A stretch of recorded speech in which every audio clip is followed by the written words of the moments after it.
This does not surprise me. We reject all three categories of these ballots. Your motion is to reject or dismiss the challenges in this category in front of you? Correct, yep. Not going to second that, mostly because I think we all know that precedent by a court doesn't matter anymore in this country, and people violate laws anytime they want. So for me, if I violate this law, it's because I want a court to pay attention to it. You're telling me the party that has been corrupt since before its existence, before its founding, when they were all one party and they separated because they could not come to an agreement. How can the two walk together unless they are agreed? They said, listen, we don't want that. You obviously do. So we're going to part ways. We're going to be the Republicans, okay? And you guys can be the Democrats. A bunch of jackasses. And they've been what they are ever since. And I know people like to say, oh, well, there was a party switch. When? I mean, it is amazing to me because Democrats were racist and hateful all the way up until Lyndon B. Johnson, right? So he signs the Civil Rights Act of 1964. But then Reagan gets into office in 1981.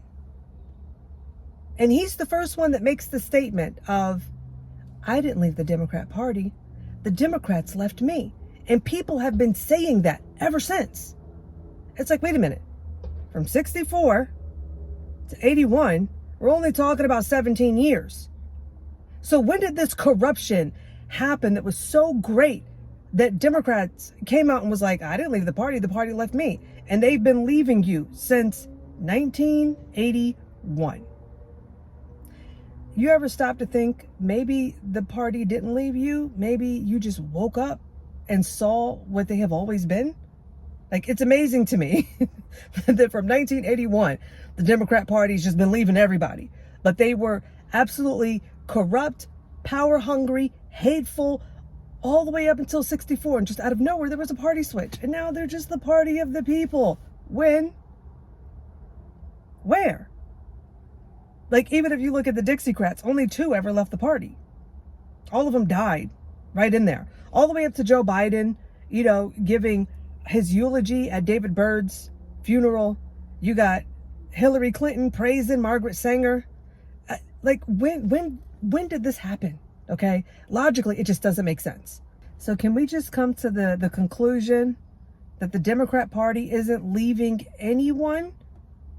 It's just people are waking up and seeing what they have always been. A group of power-hungry people that are willing to steal, kill, and destroy to gain and keep power. Not going to second that, mostly because I think we all know that precedent by a court doesn't matter anymore in this country, and people violate laws anytime they want. So for me, if I violate this law, it's because I want a court to pay attention to it. No. If you violate this law, it's not because you want a judge to see it. It's because you want to go to jail. Just say that. I want to go to jail. You got to go to jail too.